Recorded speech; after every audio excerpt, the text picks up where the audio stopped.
Oh, so what do we have here? Master Striper, double and single line, 4 single lines and 4 double lines.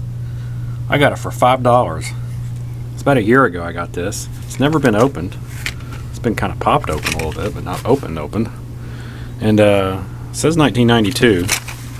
Looks pretty old school to me. And I've never pinstriped in my life, but I thought, hey, that'd be something cool to learn if you could.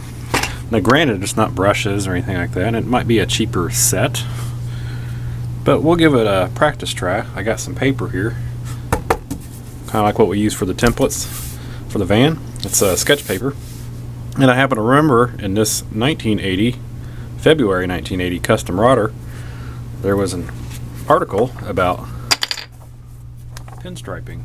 Shows brushes there, shows a little bit of a higher end striper, a little machine or pump or whatever you want to call that. Here's an example of it, and just running down a magnet line or by hand. There's the magnet strip, and I don't have any automotive paint, at least right here, but I have a lot of acrylic water-based paint. I might water some up a little bit and give it a test. Something like that would be cool. And there's different designs. There's a Firebird hood, a wheel, and there's this gentleman's paint collection. So I was kind of looking at that and reading through the article. It wasn't really getting into details, but just saying, here's a possible scenario you can get yourself into. So we're going to go ahead and open this up, first time ever, and shows you all the different sizes. We'll just play around.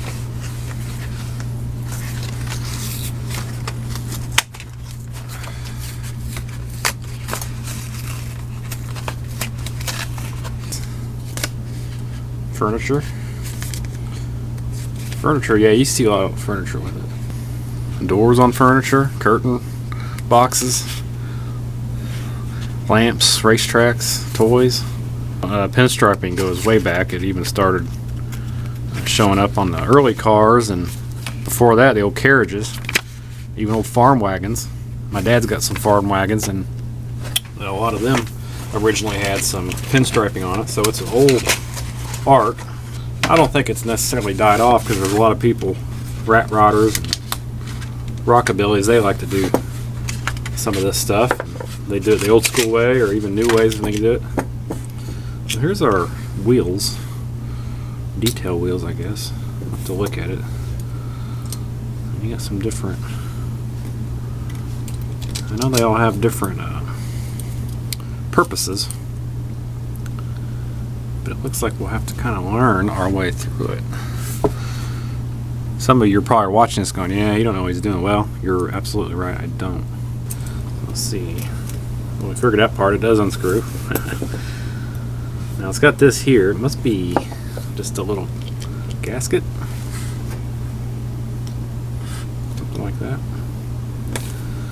Interesting. What else we got here? Let's dump them out. So they're all definitely different sizes. This one says 1/16, another 1/16, and then we got one that's 1/32. I was thinking it was aluminum, looking at it through the package, but it is plastic. Like I said, I don't think it's a high-end thing by any means. Put our magazine away over here. See what we do. I'll get some color here. This is what I use on a lot of stuff, not on cars, but a lot of crafts style stuff. You can get this like Hobby, and it's pretty thick, so I'm going to take a little bit of it and water it down just a touch. I know they make specific pinstriping paint, so we want to respect that. And because there's a whole industry for that, but I don't have any right now. But this is, I would imagine, a good way to test what you're actually doing.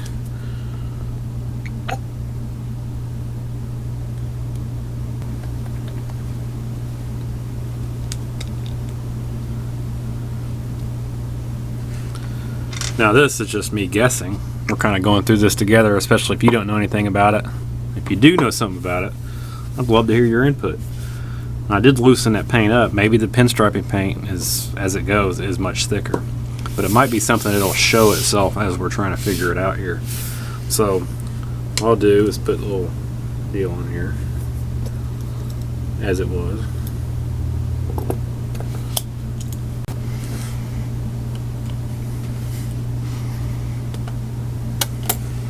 Okay, so I turn it upside down. You see paint's coming through. So I'll put this out of the way just for the moment. I'm thinking it's a guide.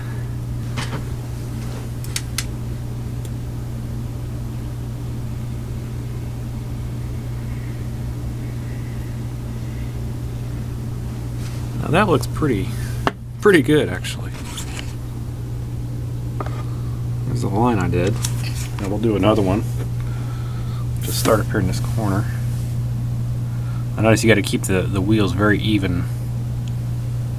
See, like that, it starts out with just one, so you got to make sure they're both down. See, just like that.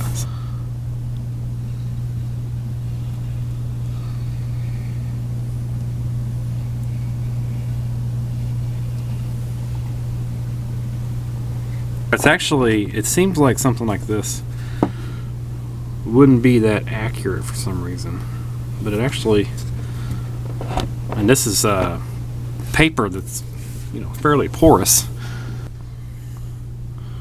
If we tried it this way,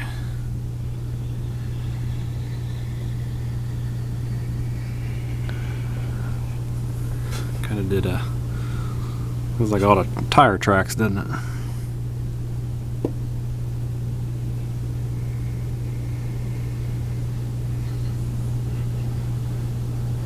I kind of like having my finger right there. Maybe it's good to hold it that way. You seem to get some nice stability when you go into a turn.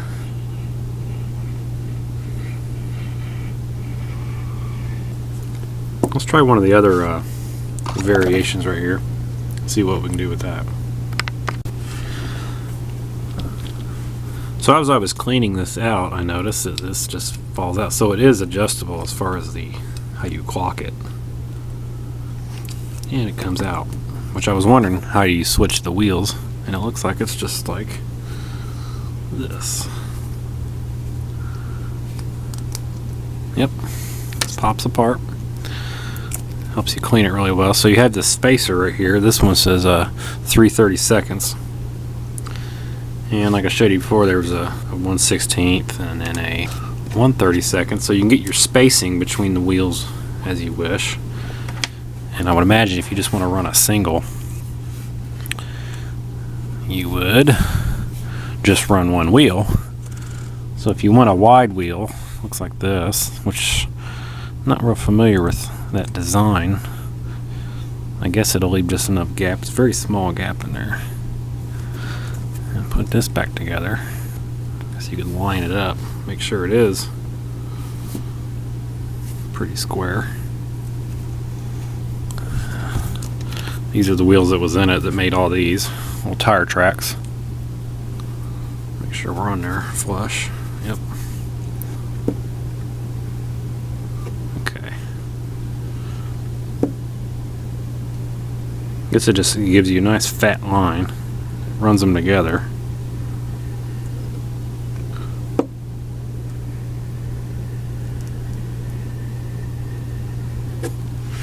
It's pretty cool.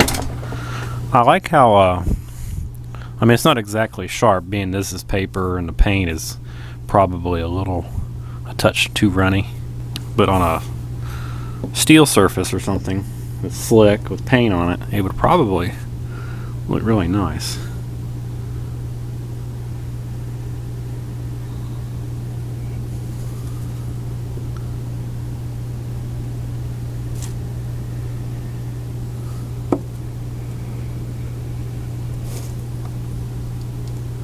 Stuck on me there. So that's pretty cool. Let's see what else we can do. Alright, so we got the little thin one on there. I've been running a few of them. I had a little problem with the camera, but I'll show you. It's pretty sharp, really. Easy to control. whether you do it that way or you use the little pads on the side. So all in all, I think this is a pretty cool little thing. I've never messed with one before until just now. You've seen the first of it. You get the extra little jar with this old one. And again, this is a vintage, early 90s, but it looks like it kind of falls back to some old design, especially with the way the little booklet looks. Kind of has that old school vibe to it, so they've probably had this brand around for a while. I know you can get new ones, whether it be better or equal to this. Something to definitely consider picking up if you're wanting to do something different. I might do something on the van with the pinstriping along with some stripes, get a nice unique look. So any input is welcome. Opinions, anything, experiences that you've had with these, or if you prefer brushes. I don't have the specific brushes. I have brushes, but they're not pinstriping style where they have the real long bristles on them. So thanks for watching Hoosier Garage, and make sure you subscribe and hit the little, and we'll try to keep you entertained, if not informed, the fun old school style work on vehicles. So thanks a lot.